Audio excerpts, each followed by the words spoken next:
Engineer محمد علی مرزا صاحب کے ساتھ. سر بہت شکریہ آپ کا, جزاک اللہ. آپ نے وقت دیا.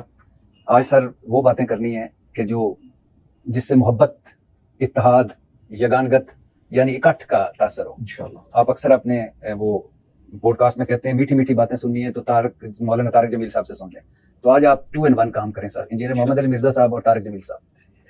تو سر سب سے پہلے اسلام, یہ بہت سارے کوسچنز ہیں جو مجھے بھی پتہ ہے, بہت سارے سوالات ہیں جو میرا دل کرتا ہے دوبارہ آپ کے منہ سے سنوں کہ اسلام میں محرم الحرام کی اہمیت اور فضیلت کیا ہے. لا حول ولا قوة الا بالله. اللهم صل على محمد وعلى آل محمد. رب اشرح لي صدري ويسر لي امري واحلل عقدة من لساني يفقهوا قولي. بھٹی صاحب ونس اگین آپ کو ویلکم ہے ہماری اکیڈمی میں. اور میں سمجھتا ہوں کہ اس دفعہ جو آپ آئے ہیں جس ٹاپک کو لے کے, یہ میرے لیے اس سے زیادہ اہمیت کے حامل ہے جو ہم پہلے ڈسکشن کر چکے. محرم الحرام اسلامک ہسٹری کے اندر اس اعتبار سے اہمیت اختیار کر گیا کہ سیدنا حسین ابن علی رضی اللہ تعالیٰ عنہ علیہ السلام کی مظلومانہ شہادت 61 ہجری 10 محرم کے دن عاشورہ کے دن ہوئی. اس سے پہلے بھی محرم کی اپنی ایک اہمیت ہے. سورہ التوبہ میں اللہ تعالیٰ نے فرمایا کہ جب سے اللہ تعالیٰ نے زمین و آسمان کو پیدا فرمایا تو 12 مہینے ہیں. آپ دیکھ رہے ہیں لیونر ایئرس بھی جو ہیں وہ 12 مہینوں کے ساتھ چلتے ہیں اور سولر ایئرس بھی. اور پھر اللہ تعالیٰ نے فرمایا ان میں سے 4 حرمت والے مہینے ہیں, ان میں آپ جنگ و جدال نہیں کر سکتے, لڑائی جھگڑا نہیں کر سکتے. اب وہ 4 مہینے کون سے ہیں؟ وہ بخاری اور مسلم میں آیا. نبی الاسلام نے جو اپنا آخری خطبہ دیا حجۃ الوداع کا یوم عرفہ کے دن, اس سے اگلے دن پھر 10 ذوالحجہ کو یوم النحر کا خطبہ مینا کے میدان میں دیا. اس میں نبی الاسلام نے فرمایا کہ زمانہ گھوم گھما کر وہیں پر آ گیا جہاں اللہ تعالیٰ نے زمانے کو پیدا فرمایا تھا.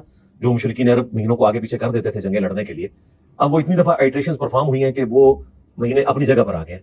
12 مہینے ہیں, ان میں سے 4 حرمت والے ہیں, ذیقعدہ, ذوالحجہ اور محرم, اور چوتھا جو ہے وہ رجب. یہ 3 مہینے حج کے ساتھ جڑے ہوئے. درمیان میں ذوالحجہ کا مہینہ حج والا, 1 مہینہ پہلے 1 مہینہ بعد, تاکہ جنگ نہ ہو, راستے کھلے رہیں. اس زمانے میں تو لوگ پیدل سفر کرتے تھے نا سواریوں کے اوپر, تو اس لیے بیسیکلی یہ حج کے ساتھ ریلیٹڈ تھے محرم والے مہینے, کہ آپ نے جنگ اس میں روک دینی ہے. ایون جنگ صفین بھی روک دی گئی اسی وجہ سے کہ یہ حرمت والے مہینے ہیں, تو اس میں آپ نے جنگ نہیں کرنی. اس میں بھی اسپیسیفکلی جو محرم کا مہینہ ہے اس کے بارے میں صحیح مسلم میں حدیث ہے کہ اللہ تعالیٰ کے نزدیک رمضان مبارک کے بعد سب سے افضل جو روزے ہیں وہ اللہ کے مہینے محرم کے روزے ہیں. اللہ کا مہینہ اس کو قرار دیا اور رمضان کے بعد سب سے افضل روزہ. اور پھر آپ علیہ السلام نے فرمایا کہ فرض نماز کے بعد سب سے افضل نماز تہجد کی نماز ہے. اس لیے آپ دیکھیں سیدنا عمر فاروق رضی اللہ تعالیٰ عنہ کے دور خلافت میں جب مسلمانوں کا کیلنڈر ہم بنانے لگے تو جب مشورہ کیا گیا تو سیدنا علی رضی اللہ تعالیٰ عنہ نے یہ مشورہ دیا کہ ہجری جو کیلنڈر ہے وہ آپ ہجرت سے سٹارٹ کریں, کیونکہ نبی اسلام کے لیے وہ ایک بینچ مارک تھا. آپ صلی اللہ علیہ وآلہ وسلم کی دعوت اس کے بعد عروج پہ گئی, اور سیدنا عثمان نے مشورہ دیا کہ اس کو محرم کے مہینے سے سٹارٹ کیا جائے. اگرچہ ہجرت ربیع الاول کے مہینے میں ہوئی ہے, اگر اصولاً دیکھا جائے تو اسلامی کیلنڈر ربیع الاول کے مہینے سے سٹارٹ ہونا چاہیے تھا. نبی اسلام کی پیدائش کا مہینہ بھی, آپ کی وفات کا مہینہ بھی, آپ کی ہجرت کا مہینہ بھی, لیکن محرم کو اہمیت دی گئی کہ یہ اللہ کا مہینہ ہے. یہ سیدنا عثمان کا مشورہ تھا, اور ہجرت کو بینچ مارک مقرر کیا گیا, یہ سیدنا علی کا مشورہ تھا. تو آج دیکھ لیں آپ اسلامک ہسٹری میں جب بھی ڈسکشن کرتے ہیں تو ہم بتاتے ہیں کہ نبی اسلام جو ہے وہ ہجرت کر کے جب آئے تو 2 ہجری میں غزوہ بدر ہوئی, 3 ہجری میں احد ہوئی, 5 کے اندر جو ہے وہ خندق ہوئی, 6 کے اندر صلح حدیبیہ, 7 میں غزوہ خیبر, 8 میں غزوہ حنین اور فتح مکہ, 9 میں غزوہ تبوک, 11 ہجری میں نبی اسلام کی وفات ہوئی, 13 ہجری میں سیدنا ابوبکر کی وفات ہوئی, 23 ہجری کے اندر سیدنا عمر کی ہوئی, 35 کے اندر جو ہے وہ سیدنا عثمان کی ہوئی, 40 میں سیدنا علی کی شہادت ہوئی. اس طرح اسلامک ہسٹری میں پھر وہ جو ہم بینچ مارک رکھے ہوئے ہیں, پھر ائمہ محدثین کی جو سن وفات ہے 150 ہجری امام حنیفہ کا ہے, امام شافعی کا 204 ہجری ہے, 241 ہجری احمد بن حنبل کا ہے, امام مالک کا 179 ہے, امام بخاری کا 256 ہے, امام مسلم کا 261 ہے. یہ سارے کے سارے چلتے ہیں, اور آج الحمدللہ محرم 1447 ہجری میں بیٹھے ہوئے ہیں. ماشاء اللہ. اچھا سر, میں تاریخی طور پہ مجھے جو اس 10 محرم, ایک تو یہ امام حسین علیہ السلام کی وجہ سے محرم اور خاص طور پر 10 محرم اہمیت اختیار کر گیا, لیکن واقعہ کربلا کے علاوہ 10 محرم کو کئی اور بھی تاریخی واقعات اسی دن ہوئے ہیں, اور بہت سارے ہمیں پتہ چلتے ہیں. وہ واقعات کیا ہوئے ہیں جو 10 محرم والے دن ہوئے؟ دیکھیں تاریخ میں تو کافی سارے واقعات ہیں جو رپورٹ ہوئے ہیں کہ سیدنا نوح علیہ السلام کو اللہ تعالیٰ نے نجات دی 10 محرم کے دن, لیکن احادیث کے اندر جو چیز آئی ہے اسپیسیفکلی وہ بخاری اور مسلم میں آیا کہ نبی الاسلام جب ہجرت کر کے مدینہ شریف تشریف لائے تو اس وقت یہودی جو ہے وہ 10 محرم کا روزہ رکھا کرتے تھے, عاشورہ کا.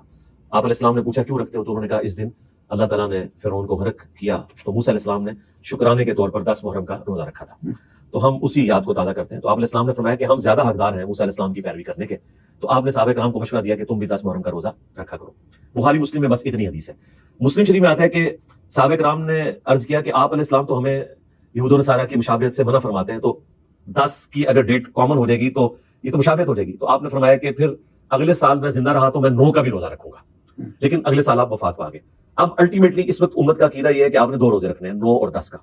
اسی حدیث کو امام ترمذی نے لیا ابن عباس سے ہی, اور انہوں نے ابن عباس کا قول نقل کیا کہ وہ کہتے تھے کہ 9 اور 10 2 روزے رکھو. اس کی پوری سند سنن کبری البیہقی کے اندر موجود ہے کہ 9 اور 10 2 روزے رکھو, یہودیوں کی مخالفت کرو.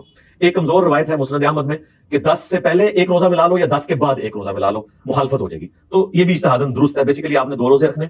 اور حیران کن بات ہے, سیدہ عائشہ سلام اللہ علیہا کہتی ہیں کہ جو مشرکین عرب ہے نا, قریش مکہ, وہ بھی 10 محرم کو روزہ رکھا کرتے تھے. بخاری مسلم میں آتا ہے. تو نبی علیہ السلام جب مکے میں تھے آپ 10 محرم کا روزہ رکھتے تھے, اور جب تک رمضان کا روزہ فرض نہیں ہوا تھا یہ روزہ فرض تھا. بخاری مسلم میں آتا ہے جب رمضان کی فرضیت آئی تو پھر نبی علیہ السلام نے اس کو نفلی کر دیا, جس کی مرضی رکھ لے, جس کی مرضی چھوڑ دے. آج کی ڈیٹ میں 9-10 محرم کا روزہ نفلی روزہ ہے, اور مسلم شریف میں حدیث ہے, میں اللہ سے امید کرتا ہوں کہ جو عاشورہ 10 محرم کا روزہ رکھے گا اللہ تعالیٰ اس کے سابقہ 1 سال کے گناہوں کو معاف کر دے گا. یہ اس کی فضیلت ہے. اچھا سر, ایک تو محرم میں آپ نے کہا کہ افضل عبادت ہے 9 اور 10 کا روزہ, اس کے علاوہ کیا کیا عبادت کرنی چاہیے, عبادات کرنی چاہیے؟ بہت سارے ہمیں علماء سناتے ہیں کہ آپ نفل پڑھیں, آپ نمازیں پڑھیں, آپ فلاں صدقہ دیں, آپ سبیلیں لگائیں, آپ کچھ اور کریں. تو اس طرح کی کوئی چیز رپورٹ نہیں ہوئی ہے, یہ ہماری ایک کلچرل چیز ہے. ظاہر ہے امت کے دل دکھے میں 10 محرم کے واقعے کی وجہ سے, اس کی وجہ سے اہل سنت کے ہاں بھی اور اہل تشیع میں تو ہے کہ وہ 10 دن سبیل لگاتے ہیں. ایک کلچرل چیز ہے جس کو انہوں نے اڈاپٹ کیا ہے. ریلیجن میں ایسی کوئی چیز نہیں, نہ ریلیجن میں کوئی ایسی چیز ہے کہ آپ محرم کے مہینے میں شادی نہیں کر سکتے, یا محرم کے مہینے میں کوئی نیا لباس نہیں پہن سکتے, یا اس قسم کی ایکٹیویٹیز. ہاں جن کی اپنی ایک عقیدت والا معاملہ ہے وہ اپنی جگہ, اس کو شریعت بنا کے پیش نہ کریں. نبی اسلام نے اس قسم کا کوئی معاملہ تعلیم نہیں فرمایا. جو لوگ کرتے ہیں ہم انہیں کرٹیسائز نہیں کرتے, ہم کہتے ہیں اسے شریعت بنا کے پیش نہ کریں. آپ کا ذاتی شغف ہو سکتا ہے, وہ تو نبی اسلام کا بھی صحیح بخاری میں آتا ہے کہ وحشی کا اسلام قبول کر لیا, لیکن فرمایا کہ مجھے اپنی شکل تم نے پوری زندگی نہیں دکھانی, مجھے اپنا چچا یاد آتا ہے. حالانکہ نبی اسلام حریص علیکم بالمؤمنین رؤوف الرحیم ہے. اس کے باوجود آپ صلی اللہ علیہ وآلہ وسلم نے وحشی کو کہا کہ اپنی شکل مجھے نہیں دکھانی, مجھے اپنا چچا یاد آتا ہے. تو آپ کے دل میں جو غم حمزہ تھا وہ ہمیشہ تازہ رہا. 5 سال بعد بھی 5 سال بعد بھی 3 ہجری میں احد ہوئی, اور یہ فتح مکہ 8 ہجری میں 5 سال بعد بھی. اچھا سر, واقعہ کربلا پوری مسلم ہسٹری کا وہ واقعہ ہے, ہماری تاریخ کا بھی, مذہب کا بھی, کہ جس کے بعد اتنی دراڑیں پڑی ہمارے مذہب میں, ہمارے دین میں, کہ جو آج تک ہیں. واقعہ کربلا کا اگر مختصر کر ٹو دا پوائنٹ, ورنہ تو اس پہ کئی گھنٹوں آپ بول سکتے ہیں کہ اس کا پس منظر کیا تھا, اور وہ کیا عوامل تھے کہ بات واقعہ کربلا تک پہنچ گئی. دیکھیں یہ تو پورا مقدمہ ہے, اس کے اوپر اگر کسی کو شوق ہے تو وہ مولانا مودودی رحمہ اللہ کی کتاب ہے خلافت و ملوکیت, وہ پڑھیں. اس پہ چند لوگوں کا اعتراض تھا کہ جی اس میں کچھ تاریخی حوالے ہیں, حالانکہ زیادہ تر انہوں نے احادیث سے حوالے دیے. تو میں نے اس کی سپورٹ میں ریسرچ پیپر لکھا, 200 احادیث جمع کی, اکثر بخاری مسلم سے. واقعہ کربلا کا حقیقی پس منظر 72 سے اسناد احادیث کی روشنی میں. اس میں روایتیں 200 ڈالی, 72 کی نسبت شہدائے کربلا کی نسبت سے رکھی, اور تمام صحیح روایتیں اس میں جمع کی جو محدثین نے تحکیم کے ذریعے ڈکلیئر کی ہیں.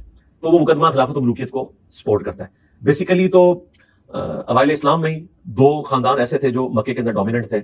بنو ہاشم کے پاس تولیت تھی حرم مکہ کی, اور جو بنو امیہ تھا وہ وہاں کے کاروباری معاملات کو لے کے چلتا تھا. اللہ تعالیٰ نے بنو ہاشم کو چن لیا پیغمبری کے لیے, اس کی وجہ سے وہ ایک ڈومیننٹ ہو گئے. شروع میں لوگ ریلیکٹڈ ہوئے, بنو امیہ کے چند لوگوں نے اسلام قبول کیا, جس میں ڈومیننٹ سیدنا عثمان ہے رضی اللہ تعالیٰ عنہ, لیکن میجورٹی ظاہر ہے وہ ایک ٹسل میں آ گئے.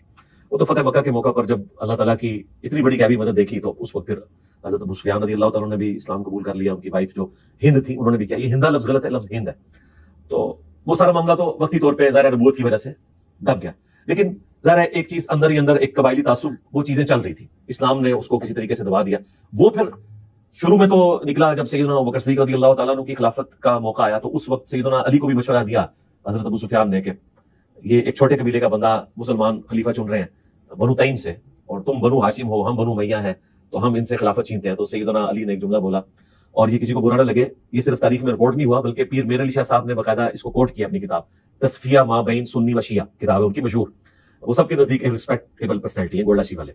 وہ کتاب بڑی پازیٹیو لکھی ہے انہوں نے, اس میں انہوں نے اس واقعے کا ذکر کیا ہے, اور بیسیکلی انہوں نے سنیت کا مقدمہ شیعہ کی عدالت میں رکھا ہے کہ دیکھیں اہل سنت سیدنا علی کو کیا رسپیکٹ دیتے ہیں. تو سیدنا علی نے حضرت ابوبکر کی خلافت کے خلاف کوئی اقدام نہیں کیا, ابو سفیان کا مشورہ نہیں مانا, بلکہ انہوں نے کہا کہ جب تو کافر تھا اس وقت بھی اسلام دشمنی کر رہا تھا, اور اب مسلمان ہو کے بھی اسلام دشمنی کر رہے ہیں, مسلمان ایگری کر چکے ہیں, میں اسی کو کنٹینیو کروں گا. اور بخاری مسلم میں آتا ہے 6 مہینے کے بعد انہوں نے بیعت بھی کر لی الحمدللہ. اس وقت تو معاملہ یہ سیٹل ہو گیا, پھر اس طرح سے چلتا رہا. اصل مسئلہ ہوا ہے سیدنا عثمان رضی اللہ تعالیٰ عنہ کے دور خلافت میں, جب ان کے چند ایک جو نوخیز, جن کو ہمارے وہ منصور بھائی کہتے ہیں لوڈے لپاڑے, چھوٹی عمر کے جو بچے تھے, تالیف قلب کے لیے ان کو گورنری کے عہدے سیدنا عثمان نے دیے بنو امیہ کے لوگوں کو. بدنیتی نہیں تھی پیچھے, چاہتے تھے کہ چلو ان کو بھی تھوڑا سا ہم اپریشیٹ کریں اس حوالے سے کہ وہ اسلام قبول کیا. تو وہ اتنے ایکسپیرینس لوگ نہیں تھے. سیدنا عمر جیسی مینجمنٹ نہیں تھی سیدنا عثمان کی. تو بس وہاں سے معاملات پھر بگڑنے شروع ہوئے. صحیح بخاری میں آتا ہے لوگ شکایتیں لے کے حضرت علی کے پاس آتے تھے کہ ان گورنروں کو سمجھائیں, مال غنیمت میں خورد برد کرتے ہیں. پھر سیدنا عثمان کو بھی وہ سمجھاتے تھے. الٹیمیٹلی رعایا سیدنا عثمان کے خلاف ہوئی اور ان کی مظلومانہ شہادت ہوئی. بیسیکلی یہ آپ سمجھ لیں ایک بہت بڑی دراڑ یہاں سے سٹارٹ ہوئی. اس سے پہلے سٹارٹ ہوئی جو سیدنا عمر کی شہادت تھی, کیونکہ بخاری مسلم میں حدیث ہے کہ میری امت اور فتنوں کے درمیان ایک دروازہ ہے, جب اس دروازے کو توڑ دیا جائے گا تو امت پہ فتنے ٹوٹ پڑیں گے. جیسے ڈیم کا دروازہ ٹوٹتا ہے تو پانی آ جاتا ہے, اور وہ دروازہ عمر ہے. ہمارے استاد ڈاکٹر سعد صاحب رحمہ اللہ تعالیٰ, چونکہ ان کی اس فیلڈ میں ایکسپرٹیز نہیں تھی, تو وہ سیدنا عثمان کی شہادت سے سٹارٹ کرتے تھے. تو میں نے ان کو ریبٹل کیا تھا کہ نہیں, نبی الاسلام نے اسے سیدنا عمر کی شہادت سے سٹارٹ کیا. اس کے پیچھے ریزن یہ ہے کہ سیدنا عمر کی مینجمنٹ بڑی مضبوط تھی. سیدنا عثمان 72 ایئرس کی ایج میں خلیفہ بنائے گئے, اور ایک ایجڈ بندہ, پھر ان کی طبیعت کی نرمی, اور پھر اس سے بڑھ کر مروان بن حکم اور اس کا والد جن کو نبی الاسلام نے مدینہ بدر کیا تھا, وہ ان کو لے آئے اور اپنی بیٹی کا رشتہ بھی کر دیا. وہ پریکٹیکلی آپ سمجھ لیں اس نے ساری وہ حکومت سنبھالی ہوئی تھی. اوپر سیدنا عثمان رضی اللہ تعالیٰ عنہ کی خلافت کی موروں کو وہ مس یوز کرتا تھا, اس کی وجہ سے پھر عوام خلاف ہونا شروع ہوئی. سیدنا عثمان پھر ڈسیزن کرتے تھے اور لوگوں کی ریمیڈیز کرتے تھے. بخاری مسلم میں کئی ایک احادیث اس حوالے سے رپورٹ ہوئی ہیں, میں نے سچ پیپر میں نقل کیا. یہ جو کہتے ہیں عبداللہ ابن سبا نے بات مار دی, عبداللہ ابن سبا ہزاروں صحابہ کو اس طریقے سے ڈیویٹ کروا سکتا تھا جو نبی اسلام کی تربیت یافتہ تھے. بیسیکلی صحابہ اور تابعین میں کچھ لوگ تھے جو سیدنا عثمان کی پالیسی سے اختلاف رکھتے تھے, لیکن وہ اختلاف اس نوعیت تک گیا کہ بیچ میں چند شرارتی لوگ تھے جنہوں نے ان کو شہید کیا. تو سیدنا عمر کی شہادت سے معاملہ شروع ہوا. سیدنا عثمان کی شہادت کے اوپر دراڑ اور کھل گئی, اور اب سیدنا علی پیچھے بچے تھے, کیونکہ 6 رکنی کمیٹی جو بخاری مسلم میں آتا ہے اس میں آخر میں ٹائی میں 2 بندے رہ گئے تھے. اب سیدنا علی ایک ایسی پرسنالٹی تھے جن پہ حضرت عثمان کے مخالفین بھی ایگری کرتے تھے اور عثمان رضی اللہ تعالیٰ عنہ کے چاہنے والے بھی.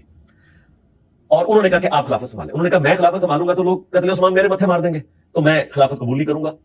لوگوں نے کہا کہ آپ کے سوا اس مسئلے کو کوئی سنبھال نہیں سکتا. تو پھر انہوں نے کہا کہ پھر میں مسجد نبی میں بیٹھوں گا, جس نے اختلاف کرنا ہے ابھی کرو, بعد میں پھر مجھ سے کوئی اختلاف نہ کرے. یا تو میں گوشہ نشینی کی زندگی اختیار کروں گا, یا پھر میں عدل و انصاف سے کام لوں گا. اس وقت تو لوگ ایگری کر گئے کہ جی ٹھیک ہے ہمیں عدل و انصاف چاہیے, لیکن وہ مولا علی کا عدل و انصاف پھر کسی کو ہضم ہونا تھا.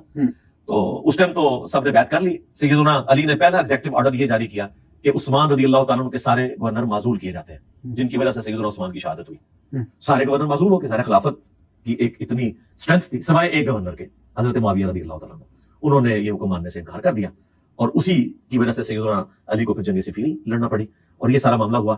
اور پھر صلح حسن کے اوپر وہ کنکلوڈ ہوئی. اب میں یہ بیچ والی اسٹوری شارٹ کرتا ہوں, جسے شوق ہے ہماری ویڈیوز دیکھیں. الٹیمیٹلی پھر صلح حسن میں جو شرائط طے پائیں, ظاہر صلح کا مطلب بھی شرائط کے اوپر ہوتا ہے, ان میں سے ایک شرط یہ تھی کہ اگر تو حضرت حسن زندہ رہے حضرت معاویہ کے بعد تو خلافت ان کے پاس واپس آئے گی, ورنہ امت کو شورا پہ چھوڑا جائے گا. اس وقت تو حضرت معاویہ ایگری کر گئے, لیکن وہی بات کہ جب ساتھ کے لوگوں نے سیدنا حسن کو بھی شہید کر دیا گیا, تو پھر ساتھ کے لوگوں نے مشورہ دیا کہ حضرت آپ کا بیٹا جو ہے اس سے زیادہ اہل کون ہو سکتا ہے, تو آپ اسے نامینیٹ کریں. تو بخاری میں آتا ہے انہوں نے اپنی وفات سے 4 سال پہلے لوگوں سے بیعت لینا شروع کر دی, لیکن اس وقت بھی سیدنا حسین نے بیعت نہیں کی, اور عبداللہ ابن زبیر نے بھی بیعت نہیں کی, عبداللہ ابن عباس نے بھی بیعت نہیں کی, عبداللہ ابن عمر نے بھی بیعت نہیں کی. بعد میں عبداللہ ابن عمر نے کر لی کہ بھئی اس طرح نہ کریں آپ. اور پھر جب حضرت معاویہ فوت ہوئے 60 ہجری میں, پھر کوفے کے لوگوں نے خطوط لکھے سیدنا حسین کو کہ آپ یہاں شفٹ ہو جائیں, یہاں مولا علی کے چاہنے والے ہیں, کیونکہ خلافت کے آخری 5 سال انہوں نے یہاں گزارے ہیں, تو ہم پولیٹیکل اسٹرگل لانچ کریں گے. سیدنا حسین جنگ لڑنے نہیں گئے تھے, بیوی بچوں کے ساتھ جنگ لڑنے نہیں آپ جاتے, وہ کوفے شفٹ ہو رہے تھے کہ وہاں سے ہم اپنی اسٹرگل کو لانچ کریں گے, لیکن راستے میں انہیں روک کے مظلومانہ اس طریقے سے شہید کیا گیا. اور پھر امت کے دل میں یہ جو دراڑ پڑی تھی اور کھلی ہوگی کہ یار دیکھو پہلے حضرت علی کا ساتھ نہیں دیا, حضرت علی تو تینوں خلفاء کے ساتھ رہے, جب ان کی باری آئی تو انہوں نے جنگیں لڑنا شروع کر دی. اس کے بعد ان کے بیٹے حسن کو بھی زہر دے کے شہید کر دیا, اب حسین ابن علی کو بھی کربلا میں شہید کر دیا. پھر جو شیعان علی یعنی کہ حضرت علی کے گروہ کے لوگ, یہ شیعہ ٹرم پولیٹیکل تھی اس وقت, اب تو یہ مذہبی ٹرم بن چکی ہے. اس ٹرم میں جو ہے وہ اہل سنت بھی شیعان علی ہیں, ظاہر ہم تو چاروں خلفاء کے ماننے والے ہیں. ان کے دل میں پھر ایک کلک آیا, پھر الٹا یہ جو کام شروع ہو گیا کہ بنو امیہ کے لوگوں نے ممبروں پر حضرت علی پہ سب و شتم کروانا شروع کر دیا. صحیح مسلم میں آتا ہے لعن اللہ ابا تراب, نعوذ باللہ, ابو تراب پر لعنت. صحیح مسلم 6229 نمبر حدیث ہے یہ.